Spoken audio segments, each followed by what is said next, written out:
Hello and welcome to Wait, It Gets Better, the Improvisational Storytelling Podcast. We come to you anytime, anywhere, day or night. It is currently 12 o'clock. No, that was a lie. It's only 10. But it's late. We're tired. We're ready to sleep. But we're here for you, our audience. I'm, of course, Levi. I'm Reed. No Seth today. He still, you know what? He decided he was going to not only defend Earth, but the entire solar system today. Yikes. So next time you see him, thank him for his service. We are going to be reviewing, talking about our inspirations of, and just generally rating our latest story, Wings. What was it? I had it in my brain, and as soon as I started talking, I forgot it. This is the part of the podcast I love where I desperately click through my file structure to try and find the name of our latest episodes. I didn't write it down. You didn't write it down. All right. Wings of Change. Oh, yeah. This took on several different and interesting twists and turns, I feel like, throughout the episodes. We had a magic system, kind of, based around bird feathers. We had an Elysium Mount, I was going to say Mount of Olives, but that's not true. Mount Olympus, Valheim kind of situation called Goldheim.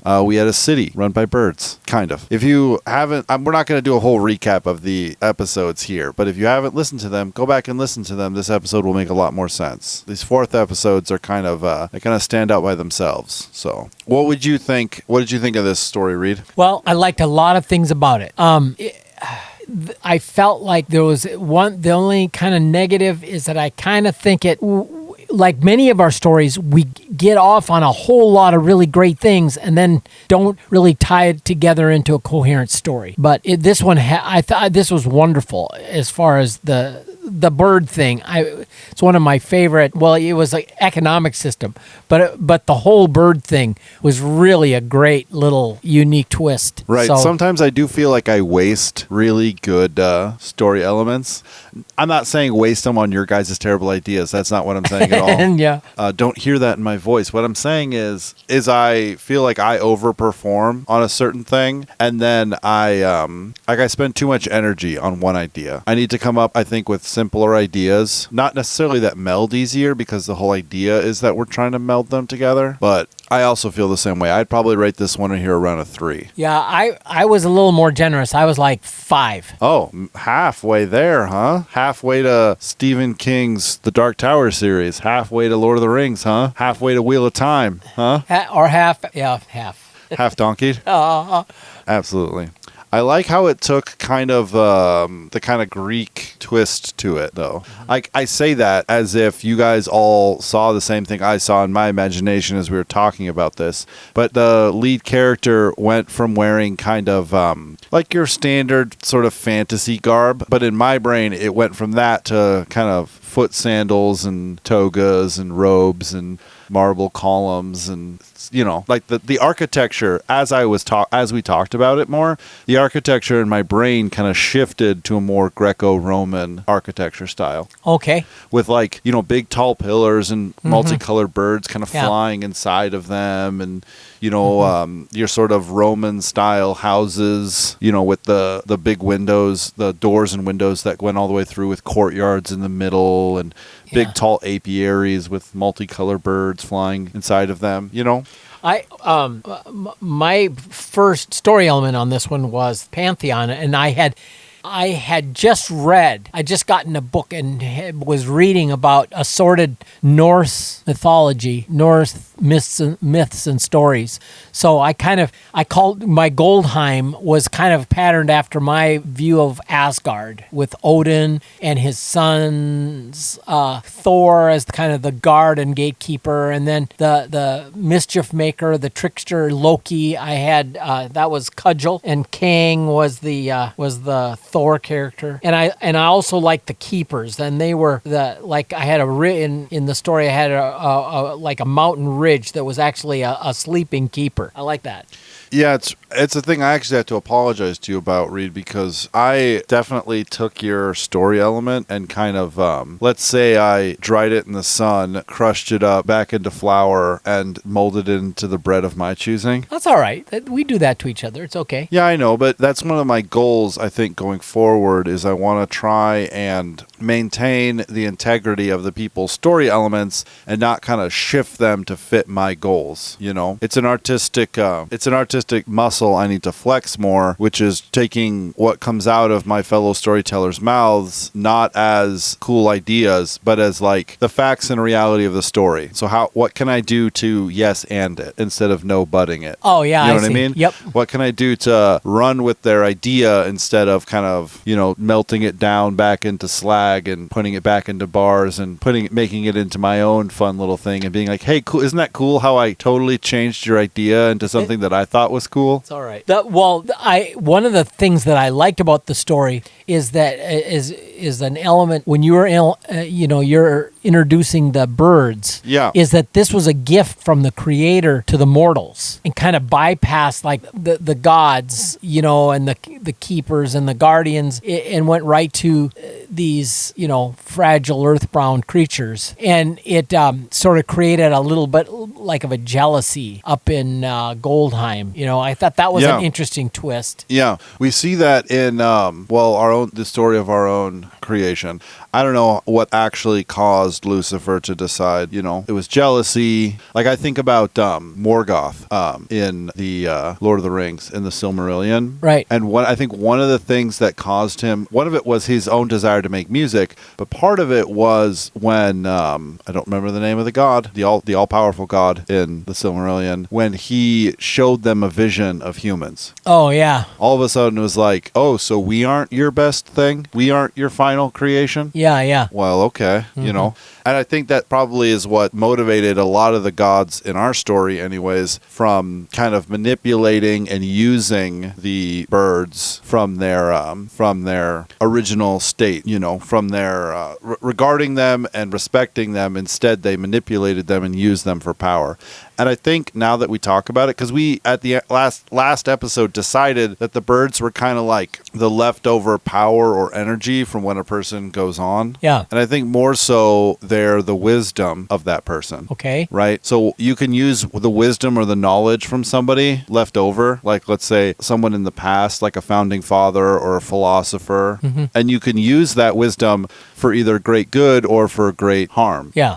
So the gods decided to use it as harm. And even the humans, after so many years of having all the birds around, were kind of flippant with the wisdom and the power that they were given of not their ancestors, not like ancestor worship, but like the information and the power passed on from the past, which is what the birds were supposed to represent. Yeah. But did you notice any references, anything that you had read kind of really influenced your ideas in this? Well, beyond the book about Norse mythology, I introduced the whole notion of, but yeah, this is the gods, but we really have a creator here that, in the beginning, and you kind of said, oh, so this is based on a book you're reading, the Bible? Yeah. And I suppose. Do you think that as a Christian, we have to tread carefully around making up stories where we try to make a God too much like the God we believe in? Oh, no. I've thought about that sometimes. I've thought about when I'm working on a fantasy work or something like that. It's easier in science fiction just to ignore religion in its entirety, although Dune has taught me that that's a bad idea if I want to make good literature. Yeah. But it's kind of taught me to just kind of avoid the idea of a God. Even when I play D&D, I will typically, if I play a religious creature, a religious character, a cleric or a paladin or even just a character who follows a god, I will treat them more like a force, So Bahamut, the god of the lawful good god, that's not Bahamut. That's the name of a different thing. That's the name of a demon. Yeah. Anyways, I don't know any gods of D&D right now. It's late.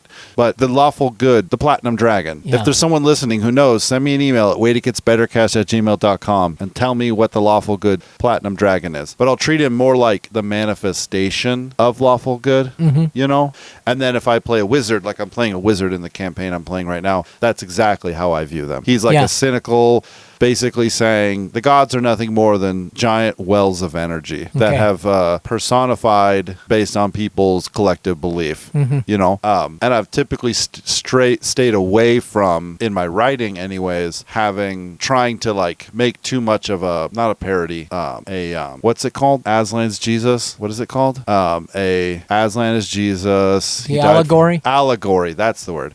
Tried to stay away from that, but do you think that that's in the right... So when I read Lion, the Witch, and the Wardrobe originally, and I saw that happening, I immediately was like, can't you tell a better story than having to like copy Christian beliefs? But as I've gotten older, I've realized that what better story? Yeah.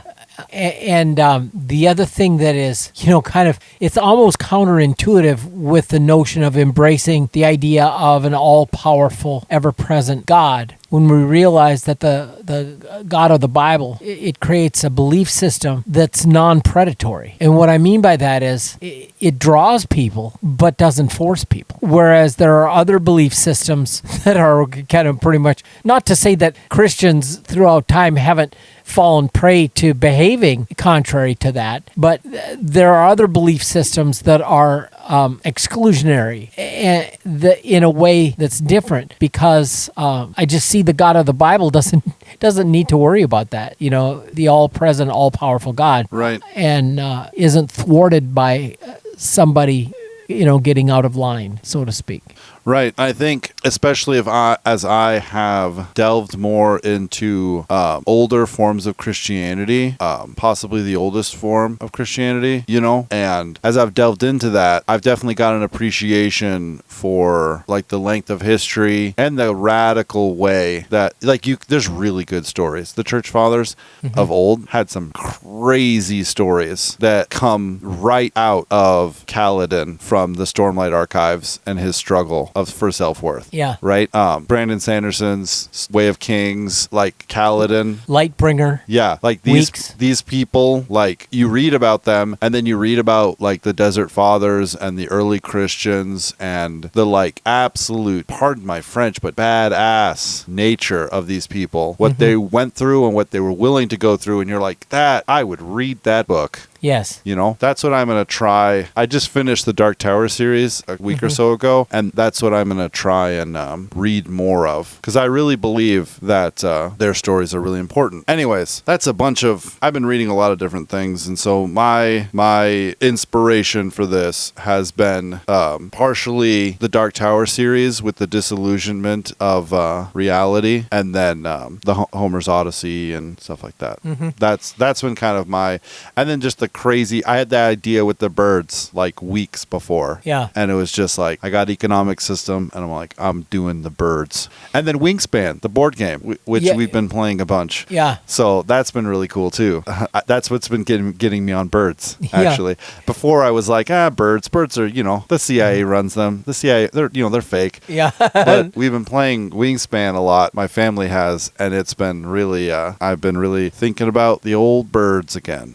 One of the things that I really like when our stories, when we do a better job of setting of like the Goldheim, that had kind of a setting, kind of in the frozen waste, right? And then but you were talking about, see, I also had that same picture of these robed sandal wearing characters living in marbled halls and pillared porticos and that kind of thing, and that's sort of what the Jason the Stonecutter had, the stone house, the castle on the top of the sea face cliff, and he was from a long line of stone cutters and masons, and he supplied these great pillars and blocks and whatnot, and the house that he had lower levels, wine cellars and whatnot, and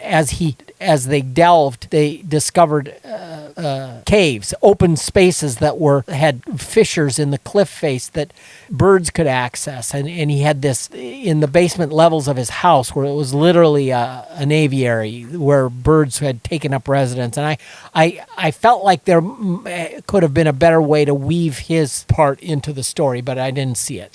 Yeah, I'll admit I got a little bit irritated at him because he seemed like a jack of all trades. Like he was this great guy, and he like could do bird things, and he was like a master at this thing. So I guess I like purposely ignored him. Not purposely, I think I subconsciously ignored him because like I don't kin much to Deus Ex Machina, and he was supposed to be an anti-hero, and I wasn't really getting anti-hero vibes from him. Yeah, because he had a nice life, and I had a thread for it, but I didn't develop it right. Yeah, I guess. Yeah, sometimes your things really catch my imagination, and that's the thing I need to work on is getting the old imagination running, whether it catches or not. But I definitely am guilty of just saying, "Oh, that's a bad idea" in my brain, and just never bringing it up again. Yeah. This whole thing. That's why I gave it a 3, because this whole story I felt like was a bit of a struggle to get through. Okay. And, there was a certain amount of, we weren't writing, but there was a certain amount of writer's block for like, what's next? Mm-hmm. What's next? What's next? Sometimes the stories just flow and flow and flow. It's just idea after idea, and each one connects together, and it's just this kind of beautiful thing. And I feel like this is one of those ones that's not that way. Yep. So. And we missed Seth, too, for the last episode. Right. So. Right. And that is unfortunate. Oftentimes he brings in those little things that capture my imagination in a way.